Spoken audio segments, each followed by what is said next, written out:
G greetings to all of you, welcome back. تو ہم Mughals dynasty کر رہے تھے، تو اس میں ہم نے لاسٹ ٹائم سوری ڈائنیسٹی کا ذکر کیا تھا۔ ہم ہمایوں کا دور پڑھ رہے تھے، اور اس میں ہم جانتے ہیں کہ ہمایوں کا جو دور تھا وہ دو ٹکڑوں میں بٹا ہوا ہے۔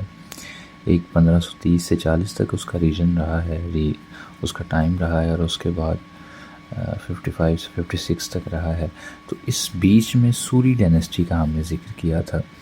تو سوری ڈائنیسٹی کسی بھی کمپٹیشن ایگزام میں اس میں سے کافی سارے کویشچنز آتے ہیں، اور سوری ڈائنیسٹی کا جو 15 سالہ ٹینیور ہے اس میں اتنے کام ہوئے ہیں جتنا مغلوں کے 300 سالوں میں نہیں ہوئے۔ تو یہ کافی امپورٹنٹ ہے کسی بھی ایگزام پریپریشن کے پرسپیکٹیو سے۔ تو ہم دیکھتے ہیں جی کہ سوری ڈائنیسٹی کیا تھی اور کیسے تھی، کیا کیا معاملات تھے، اور کمیشن اس میں سے کیا کیا پوچھ سکتا ہے۔ تو اس کا دور 1540 سے لے کر 1555 تک رہے گا، ٹھیک ہے۔ اور اس کے جو فاؤنڈر تھے، ہم نے اس کا ذکر کچھ پچھلی ویڈیو میں بھی کیا تھا، آج ہم ڈیٹیلڈ اسی پر فوکس رہیں گے۔ اس کے جو فاؤنڈر تھے وہ تھے شیر شاہ سوری صاحب۔ اور شیر شاہ سوری صاحب کے بارے میں سب سے پہلا سوال تو یہ بنتا ہے کہ ان کا اصل نام کیا تھا۔ تو فرید خان ان کا نام تھا، اور یہ بیسیکلی پٹھان تھے، ٹھیک ہے۔ تو یہ اصل میں ایک جنرل ہی تھے۔ یہ پہلے انہوں نے بابر کے ساتھ کام کیا تھا، اور اس کے بعد ان کے بیٹے ہمایوں کے ساتھ بھی یہ بطور جنرل ہی ایکٹ کر رہے تھے۔ یہ پٹھان تھے۔ ان کے والد کا نام تھا حسن خان، ٹھیک ہے۔ اور ان کا تعلق کہاں سے تھا؟ سسرام سے تھا، ٹھیک ہے۔ سسرام کہاں ہے؟ ہم وہی بناتے ہیں جی، نقشہ بنانے کی کوشش کرتے ہیں۔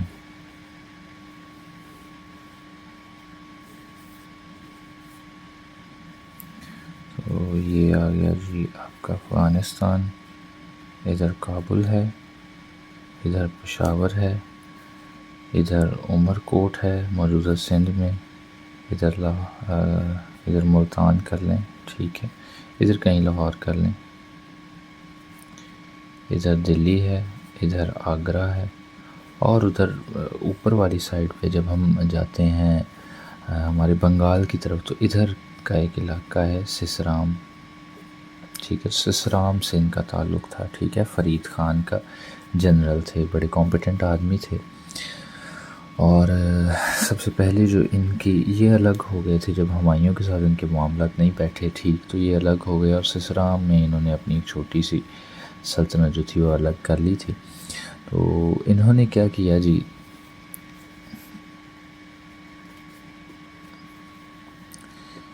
ففٹین 39 میں ایک جنگ ہوئی، بیٹل آف چونسا، ٹھیک ہے۔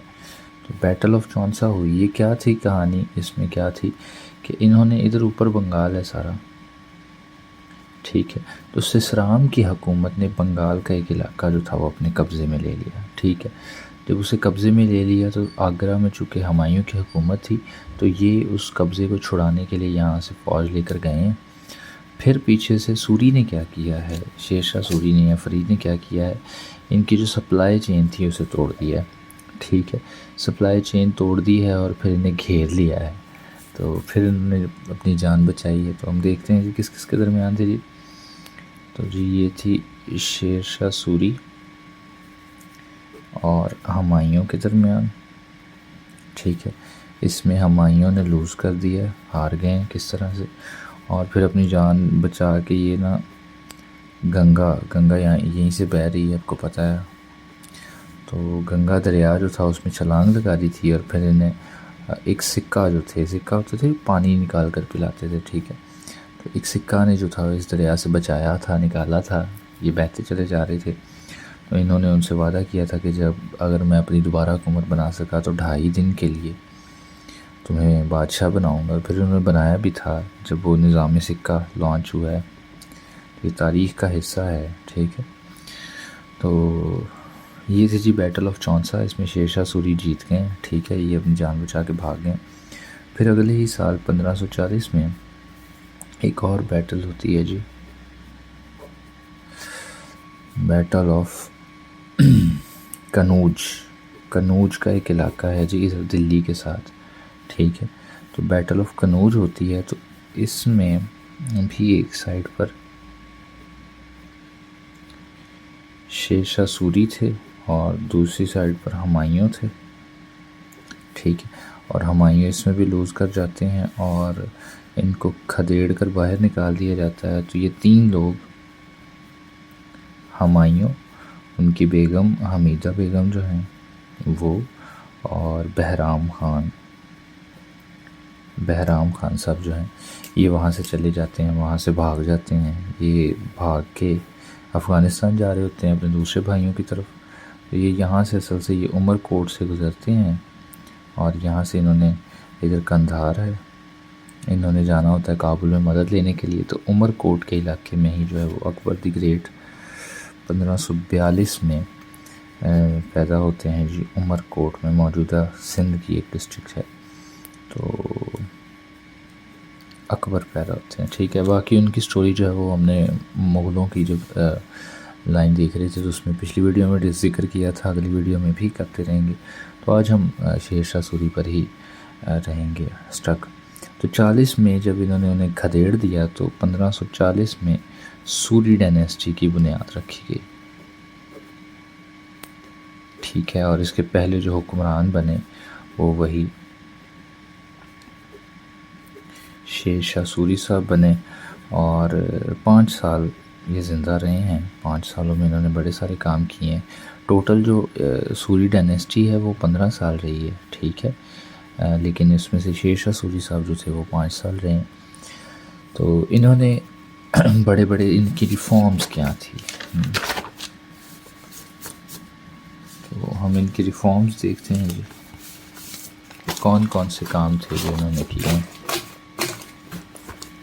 تو سب سے پہلے تو ادھر نقشہ ہم ایک چھوٹا سا بنا لیتے ہیں۔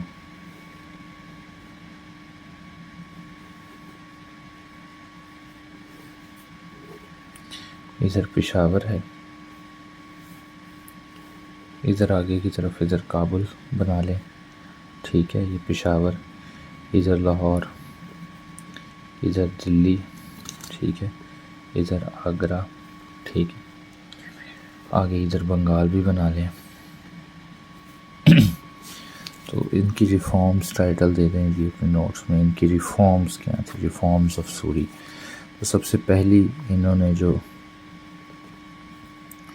گرینڈ ٹرنک روڈ ہے ہمارا، جو موجودہ جی ٹی روڈ ہے،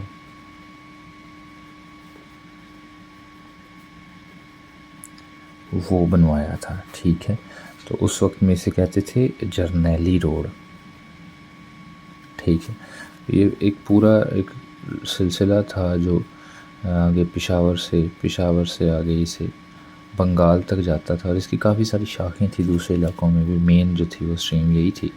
یہ آگے کابل کی طرف بھی بڑھا ہوا تھا، تو اتنا وسیع و عریض اس کی جو لینتھ ہے وہ 2500 کلومیٹر کہا جاتا ہے اس کی لینتھ تھی۔ تو انہوں نے نہ صرف یہ روڈ بنوایا، اگر یہ روڈ بھی بنواتے تو اتنا کو بڑا کارنامہ نہیں تھا۔ انہوں نے کچھ خاص فاصلے پہ، فرض کریں 10 کلومیٹر پہ یا 20 کلومیٹر پہ، انہوں نے اس طرح سے تھرو آؤٹ دی روڈ انہوں نے چوکیاں بنوائیں جی، تاکہ جو لوگ گزرتے ہیں وہاں پہ، انہوں نے آرمی کو اسٹیبلش کیا، ٹھیک ہے، سپاہی وغیرہ، آرمی وغیرہ وہاں پہ رکھی۔ اس کے علاوہ ان کے ساتھ سرائے بھی بنوائے، ٹھیک ہے، مسافروں وغیرہ کے آرام کرنے کے لیے، اور وہ اتنے ایفیشینٹ تھے کہ ہندوؤں کے لیے وہ الگ تھے، ٹھیک ہے، اور مسلمانوں کے لیے الگ تھے، ان کے لیے کھانے کا انتظام بھی الگ تھا۔ تو انہوں نے کچھ فاصلے پر چوکیاں بنوائی، وہاں پہ آرمی رکھی، سرائے بنوائے، تو اس طرح سے کافی سارا نظام کیا۔ تو ایک کارنامہ تو یہ تھا۔ تو ہاں، ابھی بھی جو ہے اس کی ٹوٹل جو لینتھ تھی وہ 2500 کلومیٹر تھی۔ ابھی بھی یہ پاکستان میں یہ جو ہمارا N5 ہے، ٹھیک ہے، تو یہ اسی روٹ پر ہے، ٹھیک ہے۔ تو پاکستان میں اب اس کا جو 1890 کلومیٹر کا N5 ہے نا، وہ پاکستان میں اس کا حصہ موجود ہے ابھی بھی اس کا، ٹھیک ہے۔ تو آگے چلتے ہیں جی۔ دوسرا جو تھا، اس نے تیز ترین ڈاک کا سسٹم، ڈاک کا یا انفارمیشن کا یا خبر کو ایک جگہ سے دوسری جگہ پہنچانے کا نظام جو تھا وہ مرتب کیا تھا۔ وہ کیسے؟ اب فرض کریں ایک پشاور سے پیغام جانا ہے بنگال، تو اس وقت جو تیز ترین حصہ ہوتا تھا، تیز ترین سواری تھی، تو وہ تو گھوڑا تھا، ٹھیک ہے. تو وہ پیغام یہاں سے اگلی چوکی میں جاتا، اور وہاں پر تازہ دم جو گھوڑے تھے وہ تیار ہوتے تھے، وہ پیغام لے کے پچھلا وہاں پہ ریسٹ کرتا اور یہ وہاں سے نکل جاتے اگلی چوکی تک، اگلی چوکی پر پھر وہ ہوتا. تو کمپیریٹیولی یہ باقی ساری چیزوں سے بہت زیادہ تیز نظام تھا، ٹھیک ہے. تو تیز ترین ڈاک کا سسٹم اس وقت کا انہوں نے بنوایا تھا. اس کے علاوہ انہوں نے ایک قلعہ بنوایا تھا روہتاس فورٹ، ٹھیک ہے. یہ کہاں ہے جی؟ یہ جہلم میں ہے. جہلم اب ادھر اوپر کی طرف جہلم ہے. ہم نے سالٹ ریجن جب پڑھا تھا، ٹھیک ہے، سالٹ رینج جب پڑھی تھی تو اس میں ہم نے جہلم پڑھا تھا. تو یہ جو جہلم اس طرف ہے، روہتاس فورٹ بنوایا تھا. تو یہ کیوں بنوایا تھا؟ یہ کوئی اپنی عیاشی کے لیے نہیں مغلوں کی طرح ہے، بلکہ اس وقت تھا جی یہ گھکھڑ قبیلہ، ابھی بھی کچھ لوگ اس قبیلے کے موجود ہوتے ہیں. گھکھڑ قبیلہ تھا، تو وہ اکثر حملہ کرتا تھا ادھر نیچے کی طرف. ادھر جہلم ہے تو ادھر سے نیچے کی طرف حملہ کرتا تھا، تو لوٹ مار بڑی کرتا تھا. تو انہوں نے اس لوٹ مار کو روکنے کے لیے، گھکھڑ قبیلے کے حملوں کو روکنے کے لیے روہتاس فورٹ بنوایا، اور وہاں 5000 سپاہی جو تھے وہ تعینات کیے، ٹھیک ہے. اور یہ پنجاب کا ابھی بھی، یہ پنجاب کا سب سے بڑا قلعہ ہے، ٹھیک ہے. تو سب سے بڑا قلعہ ابھی بھی پنجاب کا جو ہے وہ روہتاس فورٹ ہی ہے جہلم میں. تو یہ چکر لگے تو ضرور دیکھیے گا. تو اچھا، اس وقت لیڈر جو تھے وہ تھے اپنا شیر شاہ سوری صاحب، لیکن زیرین ان کے جو تو درمل ایک نام ہے ان کے، فائنینس منسٹر تھے. فائنینس منسٹر کہہ لیں یا کہہ لیں ریونیو ڈپارٹمنٹ کے ہیڈ، یعنی کہ جو ٹیکس کلیکشن وغیرہ ہوتی تھی. انہوں نے جب دیکھا تو درمل صاحب نے، انتہائی کمپیٹنٹ آدمی تھے، اور وہ کہتے ہیں کہ اگر آج کے اس دور میں نوبل پرائز ہوتا تو یہ نوبل پرائز اکانومی میں حاصل کر چکے ہوتے. اتنی ان کی اچھی فتویٰ، ان کے نظریات تھے اور ان کے سارے پلانز وغیرہ تھے. تو ریونیو ڈپارٹمنٹ ان کے انڈر تھا، ٹھیک ہے. نہ صرف شیر شاہ سوری کے دور میں، بلکہ آگے جب ہمایوں آئے گا، اکبر جب آئے گا، تو اکبر بھی اسے جو ہے وہ بطور فائنینس منسٹر ہی رکھے گا، ٹھیک ہے. تو تودرمل صاحب نے آپشن، اگر کویشچن آئے کہ جی روہتاس فورٹ کس نے بنوایا تھا، تو یا تو شیر شاہ سوری میں، کیونکہ وہ ہیڈ تھا، اور اگر وہ آپشن نہیں تو پھر تودرمل ہوگا، تو پھر تودرمل کو آپ نے سلیکٹ کرنا ہے، ٹھیک ہے. تو ان پر خود سے بھی آپ نے اسٹڈی، اگر آپ کے پاس وقت ہو تو کیجیے گا. بڑی اچھی اور بڑی کمپیٹنٹ پرسنالٹی ہے، بڑی موٹیویٹیو سٹوریز ہیں ان کی. تو چوتھے نمبر پر انہوں نے جو روپیہ کرنسی ہے، ٹھیک ہے، وہ انٹروڈیوس کروائی تھی. اور آپ کو پتہ ہے ابھی بھی پاکستان میں، انڈیا میں، ادھر بنگلہ دیش میں اور مالدیوز وغیرہ میں سب میں نا یہی چل رہی ہے، ٹھیک ہے، روپیہ کرنسی ہی چل رہی ہے. تو ہمارے تو بالخصوص پاکستان کے تو سارے نظام جو ہیں وہ شیر شاہ سوری نے ایڈجسٹ کیے ہیں. ہم نے ان کو تھوڑا سا مولڈ کیا ہے، زیادہ کو اچھا کام نہیں کیا. جس طرح ایک سسٹم جو تھا انہوں نے بیگا ہوتا ہے نا، زمین کا جو ٹکڑا ہوتا ہے، تو انہوں نے بیگا سسٹم بنایا تھا، یعنی کہ ایک بیگے پر جو ہے یہ ریونیو اکٹھا کرتے تھے، ٹیکس اکٹھا کرتے تھے، ٹھیک ہے. تو آج کل ہم نے کیا کیا ہوا ہے، ہم نے اب اس کو ایکڑ سسٹم بنا دیا ہے، ٹھیک ہے. ہم پر ایکڑ جو ہے وہ ٹیکس کلیکٹ کرتے ہیں، اس وقت پر بیگا ٹیکس کلیکٹ کیا جاتا تھا. اتنی زیادہ چینجز نہیں ہیں. اس کے علاوہ انہوں نے ہی جو منصبداری نظام تھا، منصبداری نظام ہوتا ہے یہ جو چھوٹے موٹے مسئلے معاملوں کو حل کرنے کے لیے جو جاگیردار ہوتے ہیں، یا کیا اسے کہتے ہیں، نمبردار کا سسٹم. اب موجودہ نمبردار سسٹم جو ہے، جو چھوٹے موٹے علاقائی معاملوں کو حل کرنے کے لیے ہوتا ہے، ان کے لیے منصبداری نظام جو ہے وہ انٹروڈیوس کروایا تھا، ٹھیک ہے. تو میرے خیال یہی ان کی بڑی بڑی خدمات تھیں، ٹھیک ہے. ان میں سے کویشچن بنتے ہیں. اگر ان کی موت کا آ جاتا ہے جی کہ ان کی ڈیتھ کیسے ہوئی ہے، تو فرید شاہ یا شیر شاہ سوری صاحب جو ہیں، یہ قلعہ فتح کر رہے تھے.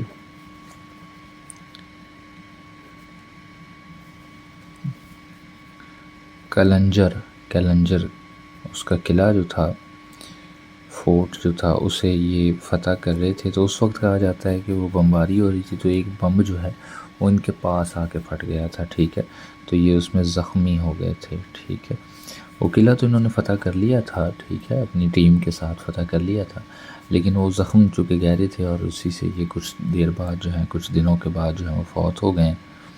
کہا یہ جاتا ہے کہ اگر وہ فوت نہ ہوتے اور کو 5-10 سال رہ جاتے تو آج جو بر صغیر کا نقشہ ہے وہ کچھ اور ہی ہوتا ہے. ٹھیک ہے، تو وہ قلعہ انہوں نے فتح کر لیا تھا. پھر یہ دفن کہاں ہے؟ یہ سسرام میں ہی دفن ہے، بھارت میں. وہ بنگال کی طرف جائیں تو ایک علاقہ ہے سسرام کا، تو ادھر یہ دفن ہے.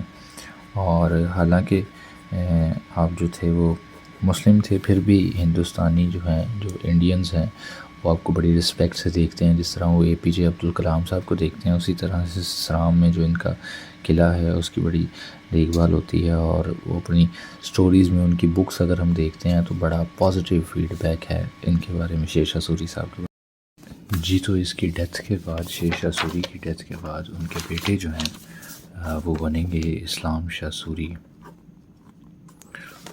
وہ حکمران بنیں گے. ٹھیک ہے، اور ان کے بعد پھر آخری کے بارے میں اکثر پوچھا جاتا ہے کہ لاسٹ پہ کون تھے، تو ان کا نام تھا عادل شاہ سوری. ٹھیک ہے، یہ لاسٹ حکمران تھے سوری ڈائنیسٹی کے. اور یہ جو اسلام شاہ سوری صاحب تھے، یہ تھے شیر شاہ سوری کے بیٹے.